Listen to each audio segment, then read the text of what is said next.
The habit that has helped me the most in my career is reading. Thank you so much for watching. Don't forget to like and subscribe and hit that notification bell. I'll see you in the next one. So reading has helped me the most because it has introduced so many new concepts to me, and it's really the most effective way to gain new information. For example, compared to an article, you will get a lot deeper into a topic. You'll get all the surrounding information so that once you've finished a book, you have a pretty good understanding about whatever it's written about. So definitely I would recommend reading books if you only read articles. For sure, articles have their place. So for example, if something is very new, but if you want to have a deep understanding about a topic, read a book. So what is good about books is that is really the condensed life work of someone. So something that has taken them several years to accumulate, and then they have summarized that in a highly structured fashion in a book for you. So if you're not reading every day, you should start doing that now. That has helped me by far the most in my career. Although I might look like it, I haven't been much of a reader. So for example, in 2018, I only read one book, and it was a fiction book, so it wasn't that much of help for my career. And it was called It's Prelude to Foundation. I really have to finish that series. Anyway, so I went from reading one book in 2018 to I think reading like 14 books in 2019 when I actually decided that I should pick up reading. And yeah, my career really accelerated from then. So examples of what I was reading when I started to build up my book habits and basically how I apply that to my work.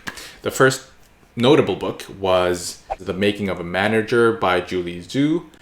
That really helped me to understand my manager and to understand how I could become a better employee by helping them reach their goal. The way I applied that was that I started to have these conversations with him.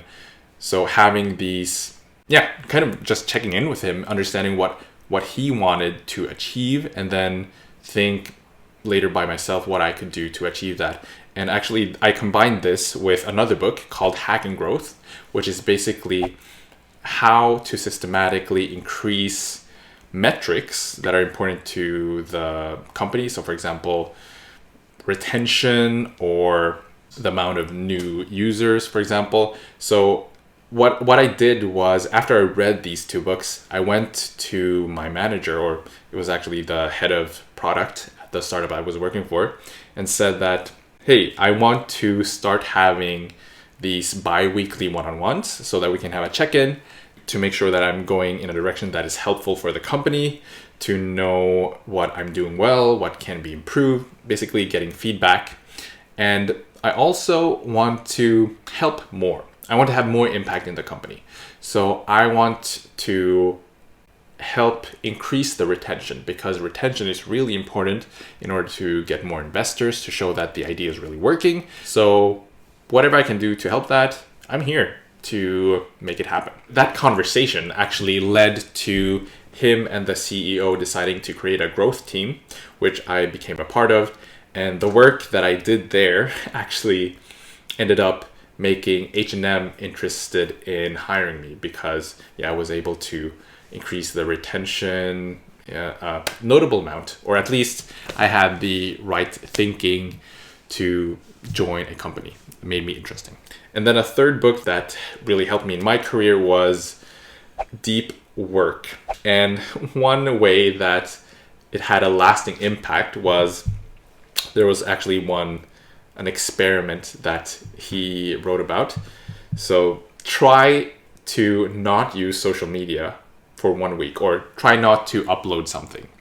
At this point, I was uploading onto my stories on Snapchat and Instagram like every day, several times. It was quite fun. I enjoyed it. But basically the experiment was, don't do this and see what happens. To my surprise, no one noticed that I stopped posting to my stories. That taught me that in the end of the day, no one cares. And that was an eye-opener, because this thing that I was doing, posting to stories every day, that took up mental resources, right? So whenever I was going through my day, I would be thinking, oh, should I post this? Oh, this would be fun to show to other people. And that kind of thinking, and then also having to do it, it takes you out of moments. It makes you not really enjoy life, and it takes up time. So basically, after reading that book, I was inspired to not use social media as much anymore, and it's definitely helped me focus on what I'm doing. So those are some examples of how books helped me, but how do you actually start reading books? First of all, I want to make it clear that it is pretty easy, or it's quick to finish a book. The average adult reads about 300 words per minute. Let's say you have a nonfiction book of about 300 pages. For reference, the Sprint book is 230 pages of content. But if you have a book of 300 pages, that is about 90,000 words. So if you have a book of 90,000 words and then you read 300 words per minute, that means it will take you 300 minutes to finish. And if you read 30 minutes per day, so for example 15 minutes in the morning and 15 minutes in the evening, that will take you 10 days. At least for me, that was like an eye-opener. Because I hadn't read that much, I felt that, oh, it's going to be such a hassle to even finish the book. But if you look at this way, yeah, in 10 days you'll finish a book and you'll have all of that knowledge in your brain. Isn't that amazing? But yeah, the question is, how do you build this reading habit? So I have two general tips. So number one is get a Kindle. For me, that really made me start reading more. This is actually a secondhand Kindle. I bought it off my friend. Shout out to Emily. It just make things a lot easier, because basically you can store so many books here. So it's difficult to find excuses. It just lowers the friction. So you just bring this thing with you and you can just read whatever you want. And also, it's super easy to do highlights. When I have physical books, I don't like to make highlights in them because I want to keep them pretty, but this is digital. Just go ahead, make as many highlights as you want, so that when you go back looking at the book, it'll be super easy for you to check the information that was important. The second general tips is to really read based on your interest. What you want to do is try to read based on what makes you interested at the moment. Several times I've been reading 3 books at a time because maybe I get to a point where one book doesn't interest me, but you should keep the reading flow going on. So at that point, I just switch to another book that feels more interesting, and I just read that. And then maybe at some point, I will switch back to the book I stopped reading. But even if I don't start reading it again, that's fine. The point is just to keep learning, and why learn something you don't find interesting, or at least find a book that conveys it in an interesting way. So basically, if you don't find a book interesting, don't feel that you have to finish it. Just continue on to something else that you'd rather read. So the third tip, which is super important, is to basically make a habit out of reading. And I read Atomic Habits, so I know how to make a habit. The first step is the cue, so making it obvious. So for example, where can you put your Kindle or your book or whatever where you will notice it? I've had several reading habits, but at one point I had it right at my bed so that I could read like when I woke up, and then in the evening when I was going to bed, I just see it there and then I start reading. And another time when I rode the bus, I would bring the Kindle with me, and then that meant that was reading time. So I just took out the Kindle and then started reading. So that is a cue, make it obvious. So the second part is to make it attractive. So what can you do to make you want to read? So one thing you can do is remind yourself that the most successful people read lots of books. So I read somewhere, and I'm not sure if this is true, but most CEOs read like 50 books a year, while the average person reads like 1 to 4 books. So make it attractive by reminding yourself about, okay, these successful people that I want to be like, they read a lot of books. Another way to do this is to surround yourself with other people who find reading important, because that's another way to motivate you to feel that you should really read. Another way to make it attractive is to do it as a step before doing something that you enjoy.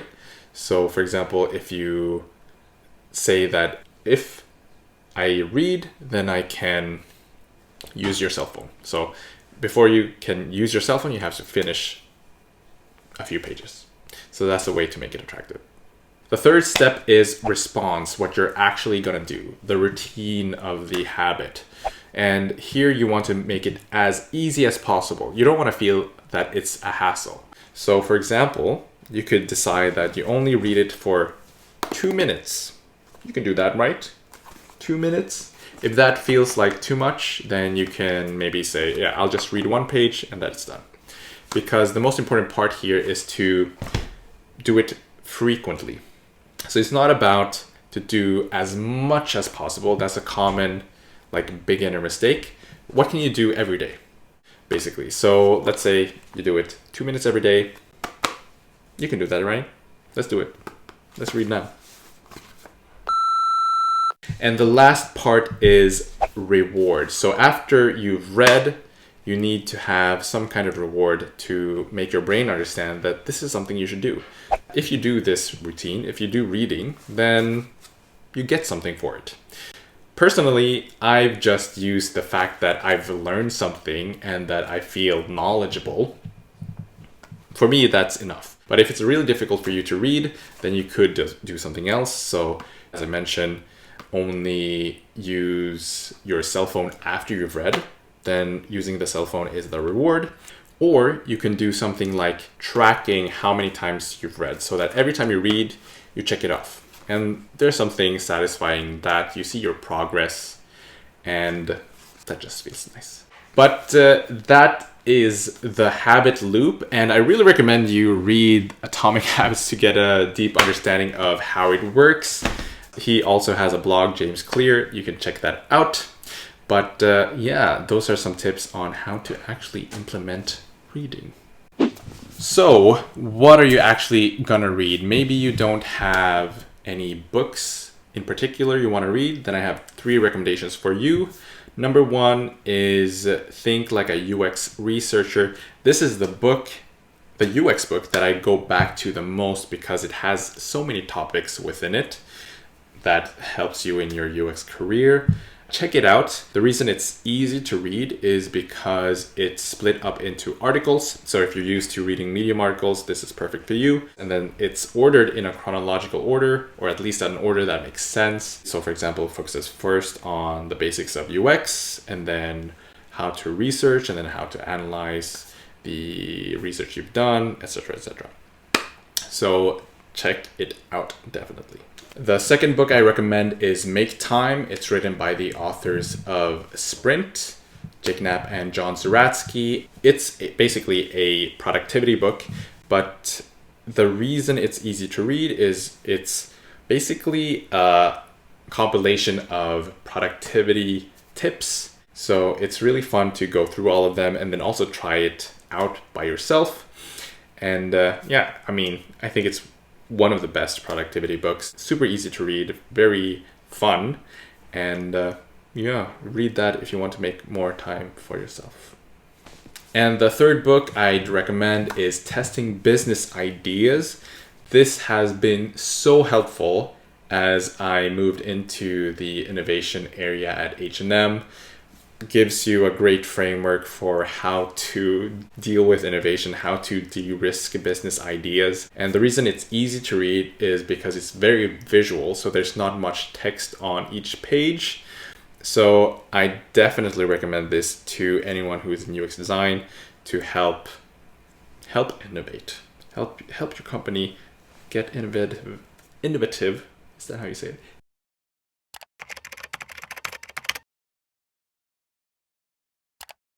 Innovative Ideas. So that's it for the video, and here's an action point. As soon as you're finished with this video, go read. I know there's a book that you've meaning to read. It's in your bookshelf, but you haven't finished it. Go take it like here, and then start reading one page. That's easy, right? Read for 2 minutes, whatever works for you, whatever is not a hassle. If you don't have a book that you've been meaning to read, then go and order one now and then start reading. So decide a time and a place you're gonna read. Go back to the habit loop section and try to design a reading habit for yourself. And write it in the comment section. Get some social pressure on yourself. And let me know how you're gonna start reading if you haven't already. Thank you so much for watching. Don't forget to hit the like, subscribe, and notification bell. It helps with the algorithm, I'm told. I'll see you in the next one.